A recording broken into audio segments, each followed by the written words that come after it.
এখন লকডাউন চলছে। আর লকডাউন কী কারণে চলছে আমরা সবাই অবগত আছি। আমি আপনাদেরকে নিবেদন করব যে আপনারা নিজ নিজ বাড়িতে থাকুন। অত্যন্ত প্রয়োজন না হলে বাড়ি থেকে না বেরোনো, সোশ্যাল ডিস্টেন্স মেনটেন করা, নিজেদের মধ্যে দূরত্ব 1.5 মিটার মেনটেন করা, আর তার সঙ্গে সঙ্গে যেমন মাস্ক ইউজ করতে হয়, তো সেটা হসপিটালে বা যারা কোয়ারেন্টাইনে রয়েছে তাদের জন্য অনিবার্য, কিন্তু আম ত্রিপুরা পাবলিক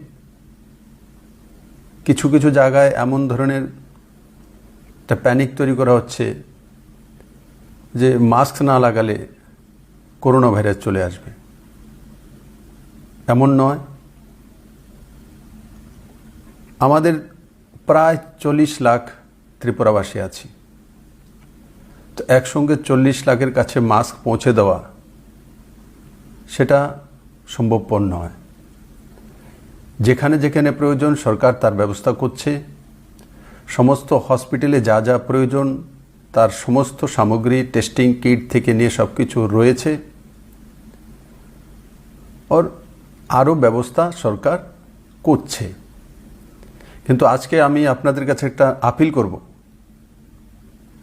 যে আমাদের সবার কাছে এই গামছা আছে বাড়িতে, জল গামছা বলে, সেটা গলায় রাখুন। ওর গামছাটা এভাবে উঠিয়ে সামনে রেখে দিন, বাস। এতেও আপনার লাভ হয়ে যাবে। তো এইভাবে গামছা ওঠানোর জন্য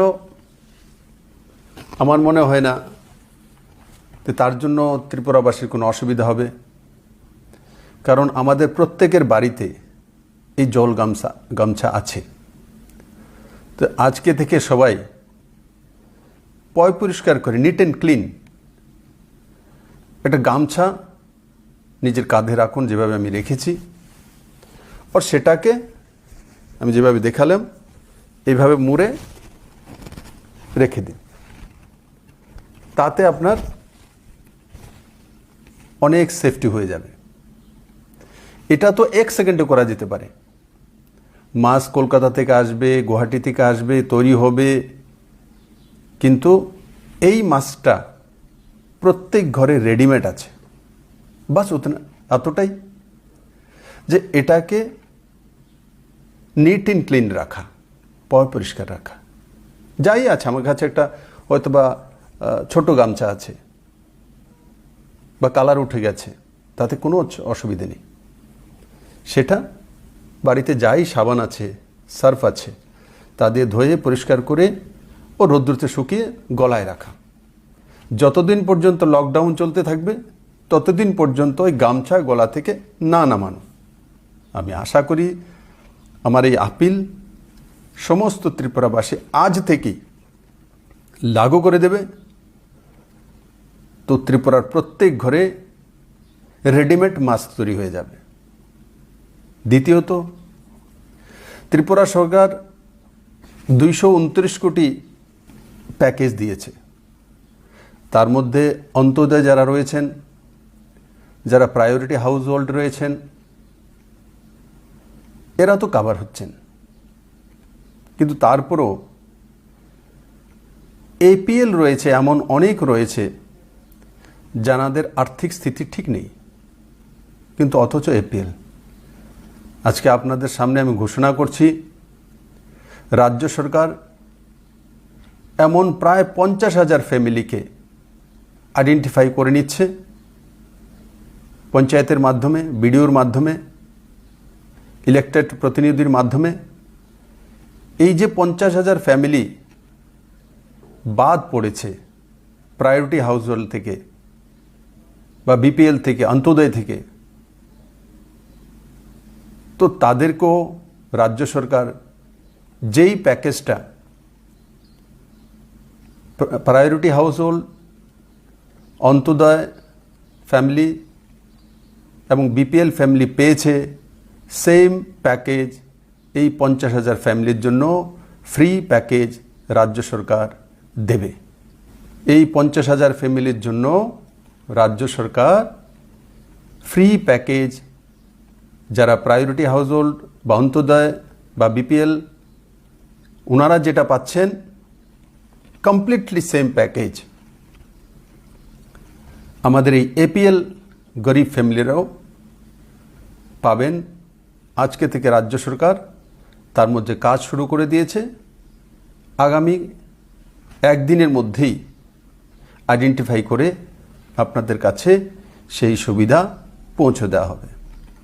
দ্বিতীয়, হসপিটালগুলোতে শুধু করোনা ভাইরাসের কারণে নয়, এমনিতেও পেশেন্ট আছে। বিভিন্ন জায়গায় অ্যাটেন্ডেন্স যারা সঙ্গে রয়েছেন তাদের খাওয়া দাওয়া করতে অসুবিধা হচ্ছে, কারণ রেস্টুরেন্ট বন্ধ, হোটেল বন্ধ। তো পেশেন্টের সঙ্গে এসে সে তার নিজের খাওয়া খাদ্যের জন্য কোনো ব্যবস্থা করতে পারে না। হয়তোবা তার কাছে আর্থিক উপার্জনের ব্যবস্থা রয়েছে, পয়সা রয়েছে, কিন্তু খাওয়া দাওয়া জোগাড় করতে পারছে না। হসপিটালে যে পেশেন্ট রয়েছে সেটা তো হসপিটালের মাধ্যমে তার খাওয়া দাওয়ার ব্যবস্থা রয়েছে রুটিনে, কিন্তু যারা অ্যাটেন্ডেন্স, জিবি হসপিটালে ছাড়া অন্য জায়গায় তো ক্যান্টিনও নেই।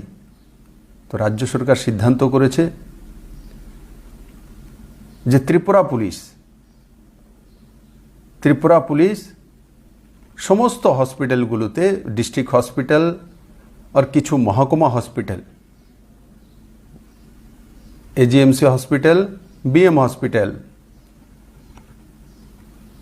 ওইদিকে টিএমসি হসপিটাল আর অন্যান্য যে মূল হসপিটালগুলো রয়েছে তার মধ্যে যারা যারা অ্যাটেন্ডেন্স রয়েছে,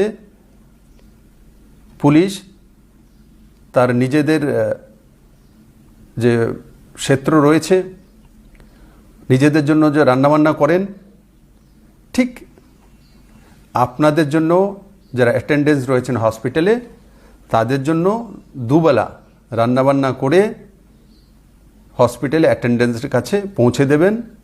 এবং সকালে পুলিশের লোক এসে আলাদা আলাদা হসপিটালে কারা কারা অ্যাটেন্ডেন্স আছেন তাদের নাম এবং মোবাইল নাম্বার নিয়ে যাবে, কতজনকে দিতে হবে তার এস্টিমেট নিয়ে যাবে। আর তারপর যতদিন পর্যন্ত লকডাউন চলবে ততদিন পর্যন্ত সমস্ত হসপিটালগুলোর মধ্যে এভাবে অ্যাটেন্ডেন্সদের খাদ্যের যোগান ত্রিপুরা পুলিশ দেবে। আর আজ থেকেই ত্রিপুরা পুলিশ সেটা শুরু করে দিয়েছে, ধর্মনগরে শুরু করে দিয়েছে। আর কিছু মিউনিসিপ্যাল কাউন্সিল এবং কর্পোরেশনও আমরা দুবেলা করে প্যাকেটে খাদ্য দেওয়ার ব্যবস্থা করেছি, কারণ অনেক গরিব মানুষ আছেন যে তার যোগান নেই। সেটাও 9টি মিউনিসিপ্যাল কাউন্সিল এবং একটি কর্পোরেশনে শুরু হয়ে গেছে, একবার সকালে একবার বিকেলে। বাকিগুলোর মধ্যেও আজকের মধ্যে শুরু হয়ে যাবে। আর তার সঙ্গে সঙ্গে যে সবজি যাতে ডোর স্টেপ হয়, বাজারে এসে ভিড় করা, তো তার মধ্যে ডিস্টেন্স রাখার পরও অত সম্ভব নয় যেটা একদম পাই টু পাই মেনটেন করা। তার জন্য কালকেই সরকার সিদ্ধান্ত করেছে এবং বাজার কমিটির সঙ্গে কথা হচ্ছে এবং এক একটা বাজারের জন্য এক একজন অফিসারকে নির্দিষ্ট করে দেওয়া হয়েছে যে যারাই ভেজিটেবল বা সবজির ব্যবসা করছেন ওনাদেরকে গাড়ির জন্য, ছোট গাড়ির জন্য, স্মল ভেহিকেলের জন্য বা ঠেলার জন্য স্পেশাল পারমিশন দেওয়া হচ্ছে, যে ওনারা শহরে বিভিন্ন গলিতে একটা নির্দিষ্ট সময়ে ঘুরে ঘুরে সবজি নিয়ে যাবেন। আপনারা বাজারে না আসে বাড়ির সামনে দিয়ে যখন সবজি নিয়ে যাবে, অন্যান্য নিত্য প্রয়োজনীয় সামগ্রী নিয়ে যাবে, তখন তার কাছ থেকে কালেক্ট করে নেওয়া ডোর স্টেপে। এই 21টা দিন যদি আমরা বাড়িতে থাকি, সোশ্যাল ডিস্টেন্স মেনটেন করি, তো ত্রিপুরা 21 বছর এগিয়ে যাবে। আর যদি 21টা দিন আমরা সোশ্যাল ডিস্টেন্স মেনটেন না করি মাননীয় প্রধানমন্ত্রী যে আপিলটা করিতে তাতে যদি আমরা